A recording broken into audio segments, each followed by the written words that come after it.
During the next hour and a half, NBC and its affiliated independent stations will bring you a special Christmas Eve program conceived by the boys who are far from home this Christmas season and including a talk by the President of the United States. In order that we may bring it to you, the following programs have been canceled over many of these stations. Amos and Andy, who will have as their guest next week Edward G. Robinson, Bill Stern's Sports Newsreel, and Fred Waring in Pleasure Time.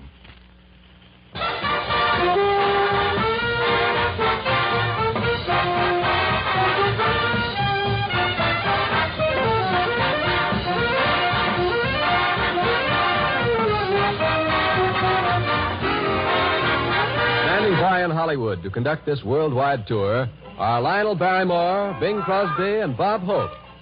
And now, let me introduce the man whose portrayal of Scrooge from Dickens' immortal Christmas Carol has become an American tradition this time of the year. Mr. Lionel Barrymore.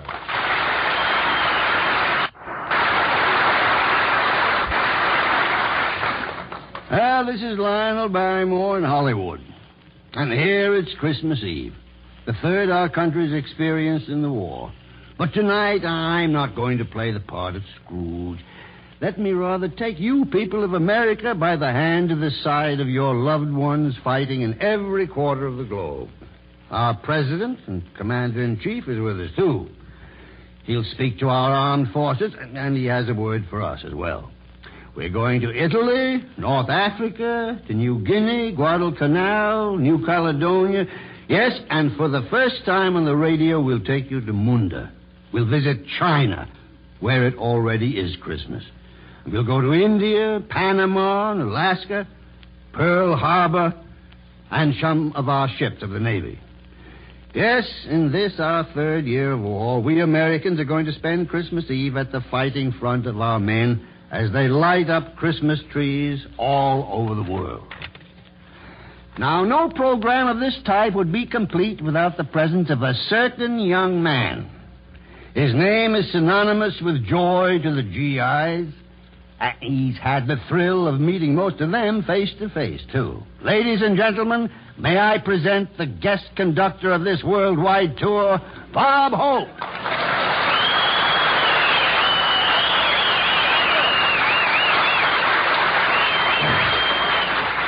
Thank you, relatives. How do you do, ladies and gentlemen?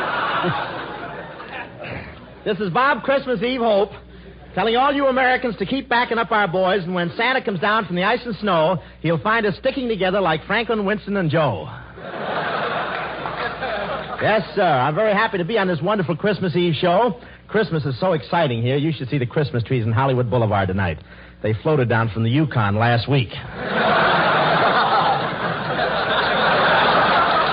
I don't mean to say that the snow has been that loose everywhere.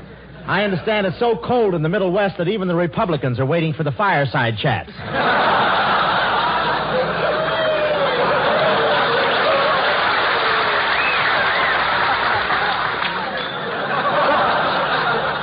But Christmas spirit really prevails in Hollywood. All the boys in the service are visiting the canteen. You know what the Hollywood canteen is? That's the only place in the world where a private is happier with 1 star in his arms than he would be with 4 on his shoulder. I saw W.C. Fields at the canteen, and he sat next to me, but that's beside the pint. You should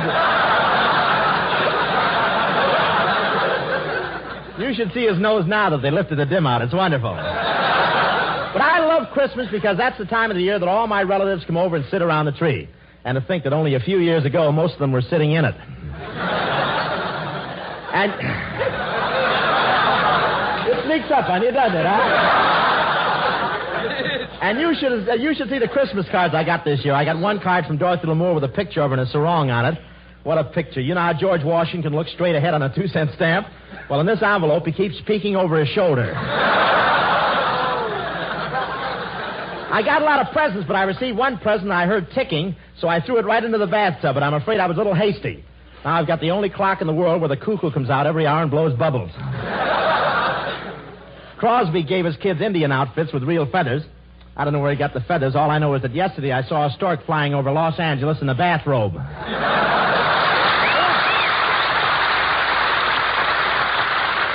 Thank you, men. And now for a visit with the men in North Africa. We go across the Atlantic and down the Mediterranean to Algiers. It's now after 3 o'clock on Christmas morning in Algiers. Less than 2 hours ago, the last soldier who attended the midnight mass checked in his barracks. It's quiet now, but in this headquarters city, men and women are working. There are the truck drivers and railway engineers getting supplies up forward. The anti-aircraft gunners watching. The signal operators sending messages. In a few hours, another working day begins for everyone.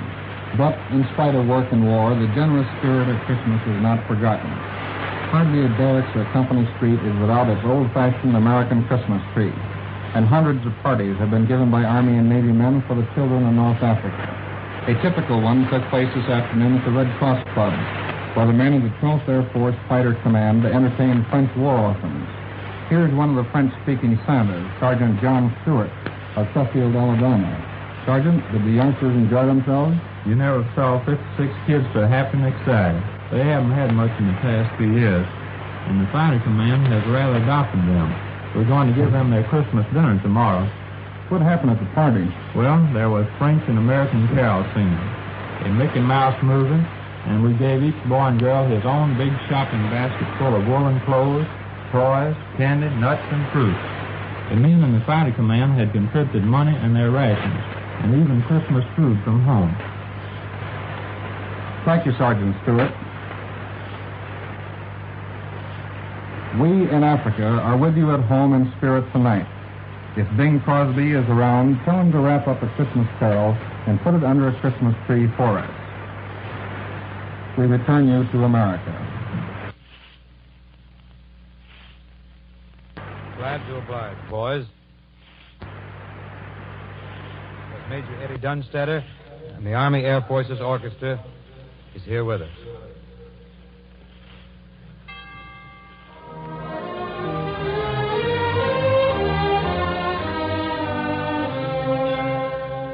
God rest ye merry gentlemen, let nothing you dismay. Remember Christ our Savior was born on Christmas Day to save us all from Satan's power when we were gone astray. Oh, tidings of comfort and joy, comfort and joy. Oh, tidings of comfort and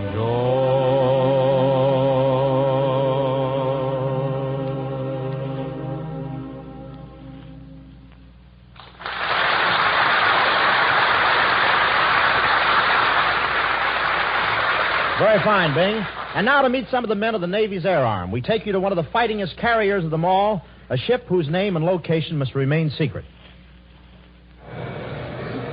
Now we are speaking to you from one of the greatest fighting ships in the United States Navy, an aircraft carrier. This is a flat top. We are gathered here on the hangar deck this Christmas Eve, and a Christmas party is in full swing. That's the noise you hear in the background. But here's a Christmas party the likes of which you've never seen before. We're at one end of a tremendous room. In front of us in the cleared space is a gaily decorated Christmas tree glowing with lights of every color. Grouped about the tree, exchanging gifts, are members of the crew, and beyond the crew, one can see airplane after airplane. These men in this aircraft carrier have been in the thick of action ever since the war started. We'd like very much to tell you of their gallant war record, where they've been and what they've done, but that accounting must wait. Suffice to say, the enemy has felt the sting and blows of this floating airport time and time again. Well, now let's move over toward the Christmas tree and meet a few of the crew members. Good evening, sailor. What's your duty aboard ship? I'm a signalman. What's your actual duty? I stand by to receive signals that may change the course and speed of our ship. And how do you like spending Christmas Eve aboard an aircraft carrier? Well, naturally, I'd like to be spending it home with the folks, but I think I have a mighty important job to do here. Good for you, lad. Now, here's a bosun mate second class. What's your battle station, sailor? Sky forward. And where's that? The control station in the forward part of the ship. What do you do there? I help the guns get on target. And where do you hope to be next Christmas? Wrapped around a big piece of lemon pie at home or on Liberty in Tokyo. Good for you. Here's another sailor. How many Christmas Eves have you spent aboard this carrier since war was declared? 4. Your fourth? That's right. Yes, but wait a minute now. This is only the third Christmas since war was declared, isn't it? Yeah, but one Christmas we crossed the international date line, had 2 Christmases 2 days in a row. Christmas 2 days in a row. You've had all sorts of Christmas celebrations. Are you looking forward to next Christmas? Sure am. I'm looking forward to be back in Tennessee. Boy, oh, boy. I'll bet you'll be there, too. And now, men, may I have your attention, please? We are broadcasting a portion of our Christmas party all over the world. Would you like to shout your greetings to everyone listening in? Ah, that's grand. And now from this aircraft carrier to meet some of the boys in the Merchant Marine, we go to the Seamen's Church Institute.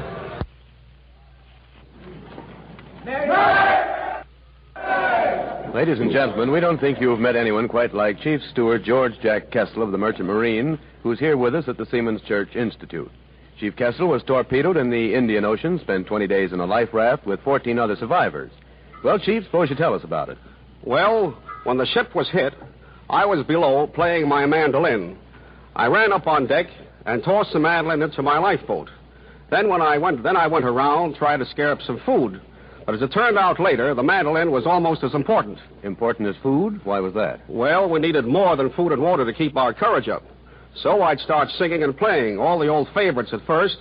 Then later, I started making up songs of my own about the boys in the boat, the folks at home, and the things we talked about mostly home. Well, tell us some of the titles. Well, I wrote Hats Off to the Merchant Marine, Heroes in Dungarees, Please Stay Out of My Dreams, I Haven't Forgotten the Thrill of Your Kiss, Let's Turn Back the Clock, and some others. Well, I've really heard your songs, and I think they're swell. But tell me, did they really help? Yes, sir, they sure helped a lot. 1 biscuit and 5 ounces of water a day isn't very much to go on for 20 days. Without those songs, the boys all felt that we couldn't have made it. Well, Chief, you're probably the only composer who ever wrote his songs in a life raft. And I'll bet no composer ever had a more appreciative audience. Well, I know this.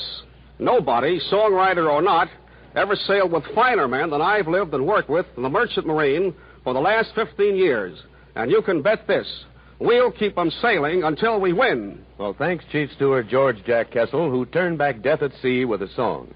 And now, friends, one of the outfits sharing in the credit of winning the Battle of the Atlantic is the United States Coast Guard. So, for a Christmas Eve visit to these boys, we take you aboard a Coast Guard cutter. Here we are aboard a Coast Guard cutter. After taking a peek at his face, I'm willing to lay 6 to 5 he doesn't even make the arch. But he finally gets there with everybody laughing and clapping their hands, and the preacher comes forward, and Dave the Dude looks happier than ever seen him look before in his life as they all get together under the arch of flowers.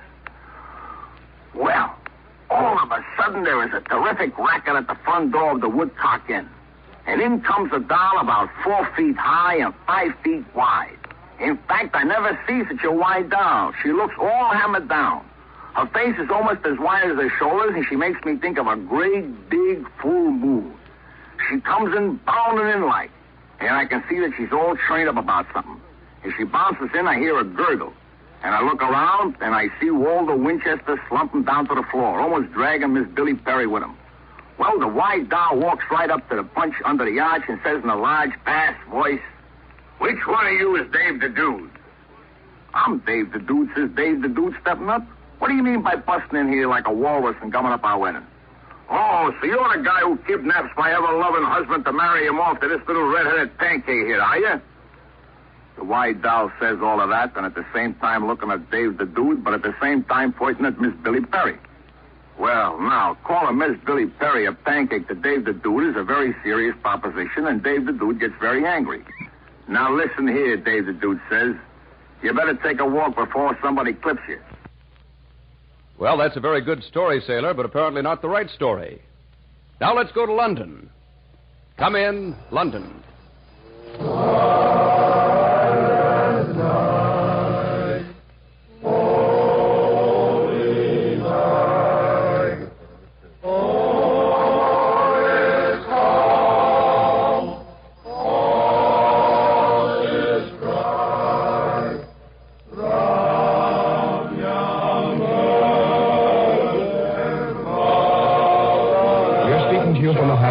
Air Force Liberator Station somewhere in England. There was a party at the Aero Club tonight. The long, narrow room had been decorated with Christmas trees and evergreen boughs and red crepe paper. 30 of the men, combat and ground personnel, enlisted men and officers got together and sang Christmas carols.